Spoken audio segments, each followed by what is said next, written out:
Myanmar থেকে পালিয়ে বাংলাদেশে অনুপ্রবেশের সময় কক্সবাজারের টেকনাফে রোহিঙ্গা বহনকারী একটি নৌকা ডুবে গেছে। এতে নারী, পুরুষ, শিশুসহ ২৫ জন রোহিঙ্গাকে উদ্ধার করেছে বিজিবি। উদ্ধার করতে গিয়ে বিজিবির এক সদস্য সহ নিখোঁজ রয়েছেন আরও বেশ কয়েকজন রোহিঙ্গা। শুক্রবার রাতে টেকনাফের শাহপরীর দ্বীপের পশ্চিমপাড়া এলাকায় এই ঘটনা ঘটে। বিজিবি জানায়, মিয়ানমার থেকে পালিয়ে আসা রোহিঙ্গা বোঝাই একটি নৌকা সাগরে ভাসতে দেখে ওই নৌকায় ওঠেন বিজিবির নিখোঁজ সদস্য। এ সময় উত্তাল সাগরের ঢেউয়ে নৌকাটি ডুবে যায়। তাদের চিৎকারে নারী, শিশুসহ ২৫ জন রোহিঙ্গাকে উদ্ধার করে স্থানীয় জেলে ও বিজিবি। এ ঘটনায় নিখোঁজ বিজিবি সদস্য সহ রোহিঙ্গাদের সন্ধানে তল্লাশি চালানো হচ্ছে।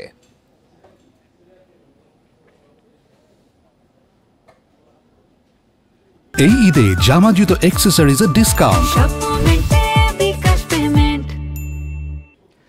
সুন্দরবনের চাঁদপাই রেঞ্জের কলম তেজি এলাকায় আগুন লেগেছে।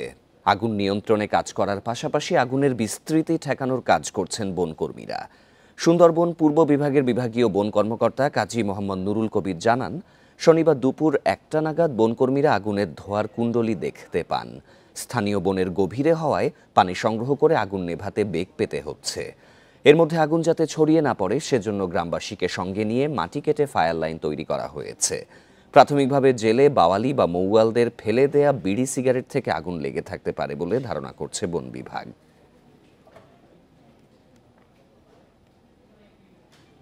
ঈদ শপিংয়ে দেশীয় ব্র্যান্ডের পোশাক বেছে নিচ্ছেন নির্দিষ্ট শ্রেণীর ক্রেতা। তাদের জন্য ব্র্যান্ড শপগুলোয় নানা অফারের ছড়াছড়ি। বিশেষ করে বিভিন্ন ব্যাংকের কার্ড ও মোবাইলে লেনদেনে থাকছে ছাড়। ঈদ শপিংয়ে বাড়তি আনন্দ দিচ্ছে এই উপহার। রাজধানীর এলিফ্যান্ট রোডের ক্যাটসায়ের শোরুমে ঈদের বৈচিত্র্যময় সংগ্রহ।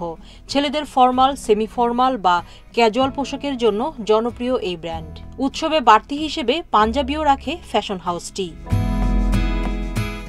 এবারের ঈদে গরম থাকবে, এজন্য বেশিরভাগ পোশাকই করা হয়েছে সুতি কাপড়ে।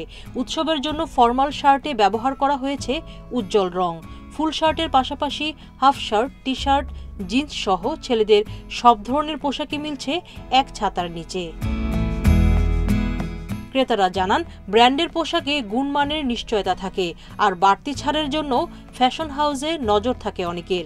বিশেষ করে বাংলালিংকের অরেঞ্জ ক্লাবের নির্দিষ্ট অফারে লাভবান হচ্ছেন ক্রেতারা। ক্যাটসাইজ ব্র্যান্ডটা হচ্ছে আমার হাজবেন্ডের খুব পছন্দের একটা ব্র্যান্ড। আমার বিয়ের সময় থেকে আমি এখনো পর্যন্ত এইখানেই শুধু আসি ছেলেদের কাপড় কেনার জন্য। এখান থেকে একটা শার্ট নিলাম, আর সবচেয়ে বড় কথা এখানকার প্রোডাক্ট ভালো। গুণগত মানের কথা যদি বলি, আমি 3টা পড়তেছি, শার্ট খারাপ না। অরেঞ্জ ক্লাব যারা বাংলালিংক সিম ইউজ করে, ম্যাক্সিমাম ইউজার যারা, তারা 10% ডিসকাউন্ট পাবে। সীমান্ত স্কয়ারের স্মার্টেক্সের শোরুমে নির্দিষ্ট পণ্যে 50% ছাড় দেওয়া হয়েছে। এছাড়া বিভিন্ন ব্যাংকের কার্ড ও মোবাইল ব্যাংকিংয়ে লেনদেনে ছাড় তো থাকছেই। স্মার্টেক্সে সব বয়সীদের পোশাকই পাওয়া যাচ্ছে। আছে পশ্চিমা ও দেশীয় উভয় ধাঁচ। বড়দের জন্য ভালোই দেখলাম, বাট আমার ছোট মেয়ের জন্য, বেবির জন্য আমি ওরকম ভালো কিছু পাইনি। ঈদের কালেকশন এবার অনেক ভালো দেখছি, যে সব শোরুমে অলমোস্ট খুবই ভালো ভালো কালেকশন রেখেছে এবার। আমাদের অফিসিয়াল যেই ডিসকাউন্টটা, স্পেশাল একটা প্রাইস, সেটা চলতেছে 4 পর্যন্ত চলবে। তো আপনারা আশা করি আসলে অনেক কিছুই পাবেন। ক্রেতারা জানান, রাজধানী জুড়ে থাকা বিভিন্ন ব্র্যান্ড শপগুলোর বাড়তি ছাড়ে ঈদ কেনাকাটার আনন্দ দ্বিগুণ হয়েছে। সুলতানা জাহান মিতু, ইন্ডিপেন্ডেন্ট নিউজ, ঢাকা। পিরোজপুরে নির্মাণাধীন মডেল মসজিদে হামলা, চাঁদাবাজি ও ভাঙচুরের মামলায় জাতীয় নাগরিক কমিটির প্রতিনিধি মুসাব্বির মাহমুদ সানি সহ 2 জনকে গ্রেপ্তার করা হয়েছে। দুপুরে শহরের কাপুরিয়া পট্টি এলাকায় অভিযান চালিয়ে তাদের গ্রেপ্তার করা হয়। পুলিশ জানায়, শুক্রবার দুপুরে সদর উপজেলার নির্মাণাধীন মডেল মসজিদে মুসাব্বির মাহমুদ সানি সহ 25 থেকে 30 জনের একটি দলের হামলা ও ভাঙচুরের অভিযোগ ওঠে। এ সময় টাকা ছিনতাইয়েরও ঘটনা ঘটে। এই ঘটনায় পিরোজপুর সদর থানায় মামলার পর মুসাব্বির মাহমুদ সানি ও মিলন শিকদারকে গ্রেপ্তার করে পুলিশ।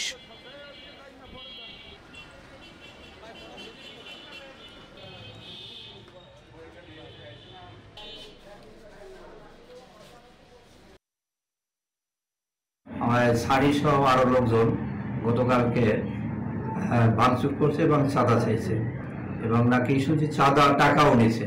এই সংক্রান্ত একটা মামলা হয়েছে থানায়, এবং সানি সহ আর একজন, তার সহযোগী একজনকে গ্রেপ্তার করা হয়েছে।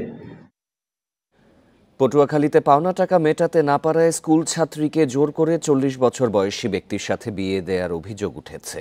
এ ঘটনায় ওই ছাত্রীর ফুপু জড়িত বলে দাবি করেছে তার পরিবার। ঘটনার পর পঞ্চম শ্রেণীর ওই ছাত্রীকে তুলে নেয়ারও হুমকি দেয়া হচ্ছে। এতে ঝুঁকিতে পড়েছে মেয়েটির নিরাপত্তা। পটুয়াখালীর কলাপাড়ার নজরুল শিকদার বোন জাহানারা বেগমের মাধ্যমে একই এলাকার শিপন হালদারের কাছ থেকে 50,000 টাকা ধার নেন, তবে 4 মাসেও পরিশোধ করতে পারেননি। 1 মাস আগে বেড়াতে নেয়ার কথা বলে নজরুলের মেয়েকে পাওনাদার শিপনের সাথে জোর করে বিয়ে দেন ফুফু জাহানারা। স্কুল ছাত্রীকে জোর করে বিয়ে দেওয়ার ঘটনা জানাজানি হলে তাকে তুলে নেয়ার চেষ্টা করে শিপন ও জাহানারা। গ্রামবাসীর বাধায় ব্যর্থ হয় তারা। এ নিয়ে শঙ্কায় ওই ছাত্রীর পরিবার। হুমকি দুমকি দেয়, মাইয়ে যাইবে, মাইয়ার দেবা না কায়, এরম করে ওইরম করে, মাইয়ে তো কান্দাকাটি করে, মাইয়ে কইতেছে আমি লেখাপড়া করবো। দেনায় জদ্রিত সালাম বেমালা থাকার পরে আমি শিপনের কাছ থেকে মাস দেড় আগে 50,000 টাকা আমার বইনের মাধ্যমে আমি আনছি আডানি সুদে। তবে জোর করে বিয়ের বিষয়টি অস্বীকার করেন অভিযুক্তরা। মাইয়ে জোর করে কোনো বিয়েই দিইনি, কোনো বিয়েই দিনে, বিয়ে দিলে হেলে হ্যাকরা ডকুমেন্ট যদি আমরা কোর্ট কমিটি করিয়ে থাকি, হ্যাঁ তো ডকুমেন্ট আছে হ্যাগো। আমি টাকা চাপ দিয়েছি, এরা আবার হেরে দিয়েছে, হেরা আবার ষড়যন্ত্র করে 3-4 দিন হয় আমি এই কথাগুলো শুনি। বাল্যবিয়ে বন্ধে পদক্ষেপ নেওয়ার কথা জানান উপজেলা নির্বাহী কর্মকর্তা। ভুক্তভোগী শিক্ষার্থীর নিরাপত্তায় আইনি সহায়তার পরামর্শ মহিলা বিষয়ক কর্মকর্তার। আইনি সহায়তা পদক্ষেপ নিয়েছে এবং মেয়েটা যেন যাতে লেখাপড়া চালাই যেতে পারে, এই বিয়েটা বাল্য বিবাহটা যাতে বাস্তবায়ন না হয় সেটার দিকে আমরা পদক্ষেপ নেব। এটির জন্য আমরা দ্রুত পদক্ষেপ নেব যাতে কোনোভাবেই এই বাল্য বিবাহ সংঘটিত হতে না পারে। আমাদের মহিলা বিষয়ক অধিদপ্তর এবং উপজেলা প্রশাসনের সমন্বিত উদ্যোগে এবং স্থানীয় যে চেয়ারম্যান রয়েছে তাকেও আমরা এর সাথে অন্তর্ভুক্ত করব। দ্রুত এ বিষয়ে ব্যবস্থা নেয়ার এবং মেয়েটির স্বাভাবিক জীবনযাপনের নিশ্চয়তার দাবি জানিয়েছেন স্থানীয়রা। Independent news. প্রতিদিন 400 জনকে ভর্তুকি মূল্যে ভোজ্য তেল, খেজুর, চিনি সহ 5টি পণ্য বিক্রি করছে টিসিবি। যদিও দীর্ঘ সময় লাইনে দাঁড়িয়ে থাকার পরও পণ্য না পেয়ে খালি হাতে ফিরছেন অনেকেই। আছে অনিয়মের অভিযোগও। ডিলাররা বলছেন চাহিদার চেয়ে পণ্যের যোগান কম থাকায় এই অবস্থা। আপাতত পণ্যের বরাদ্দ না বাড়লেও নতুন করে স্মার্ট কার্ড দেয়া হচ্ছে বলে জানিয়েছে টিসিবি। সকাল থেকেই টিসিবির পণ্য নিতে লাইনে দাঁড়িয়েছেন গৃহিণী তাসলিমা খাতুন। অসুস্থ স্বামী ও শিশু সন্তানকে বাসায় রেখে দীর্ঘ সময় দাঁড়িয়ে থেকেও পণ্য না পেয়ে ফিরে যেতে হয়েছে তাকে। পিছের মানুষ সামনে যারা নেয় আর পিছিয়ে দাঁড়ায়, এদের জন্য মালটা প্রতিদিন পাই না, গতকালও পাই নাই কা, আর আজকে এখন মালটা নিয়ে চলে যাইতেছে। এটাই ভাই আর কি বলুন বলেন, এটা যদি একটা নিয়ম শৃঙ্খলা করতো তাহলে আমরা মালটা পাইতাম। নিয়মভাবে কেউ 3টা পায় আর কেউ 1টাও পায় না। তার মতো অনেকেই পণ্য না পেয়ে ফিরে গেছেন খালি হাতে। রোজারে মানুষ রোজা থাকি বেড়াই কষ্ট করি, আপনার সাংবাদিক আপনারা আমাকে গুছ করে দিতে পারেন না, আমার তো করবার কিছু নেই, ভাগ্য খারাপ, আমি বাসা চলে যাই। বাজারের চেয়ে প্রায় অর্ধেক দামে তেল, ছোলা, চিনি, ডাল ও খেজুর পেতে প্রায়ই চলে বাগবিতণ্ডা ও হাতাহাতি। টাকা দিয়া নিতে সারাদিন লাগে, অনকিলাকিলি ঘুষাঘুষি মাথা হাটে 2-4 জনের। অন্যদিকে দীর্ঘ অপেক্ষার পর কাঙ্ক্ষিত পণ্য পেয়ে খুশি কেউ কেউ। 5 দিন পরে আজকে মাল পাইয়া আমি অনেক খুশি হইলাম। আমি আর কোনো সময় এপিসিবির মাল পাই নাই, আর আমার কোনো কার্ডও নাই। তবে ডিলাররা বলছেন প্রয়োজনের তুলনায় সরবরাহ কম থাকায় সবাইকে পণ্য দেওয়া সম্ভব হয়নি। চাহিদা তো অনেক বেশি, 400 কার্ডের মালের মধ্যে দেখা যায় মানুষ আসে কমসে কম 1000-1500 এমন মানুষ আসে, তখন আমরা মাল না দিতে পারলে আমরা সাথেও খুব হয়রানি করে। টিসিবির কর্মকর্তারা জানান রমজান উপলক্ষে প্রতিটি ট্রাকে 200 জনের বদলে 400 জনের পণ্য দেওয়া হচ্ছে। এছাড়া উপকারভোগীর সংখ্যা বাড়াতে নতুন করে স্মার্ট কার্ড বিতরণ করা হচ্ছে। যদি সরকার প্রয়োজন মনে করে আরও এক্সটেন্ড করা প্রয়োজন, তাহলে আমাদের পরবর্তী মাসের বিক্রয় কার্যক্রমের সাথে হয়তো বা এক্সটেন্ড করতে পারে, তবে এই বিষয়ে এখনও কোনো সিদ্ধান্ত হয়নি। যদি আইন শৃঙ্খলা রক্ষাকারী বাহিনী আমাদের এই ট্রাক সেলের স্থানগুলোতে কার্যকরী পদক্ষেপ না নেয়, তাহলে কিন্তু আপনি যেটা বলেন এই বিশৃঙ্খলা নিয়ন্ত্রণ করা কিন্তু ডিলারদের লোকের পক্ষে সম্ভব না। টিসিবির তথ্য মতে ইতোমধ্যে 2 লাখ স্মার্ট কার্ড স্থানীয় ওয়ার্ড ও ইউনিয়ন পর্যায়ে পৌঁছানো হয়েছে।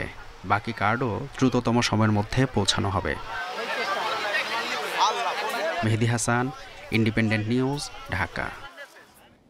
এই ছিল সংবাদ সন্ধ্যায়। সব খবরের বিস্তারিত জানতে চোখ রাখুন ফেসবুক, ইউটিউব, এক্সে।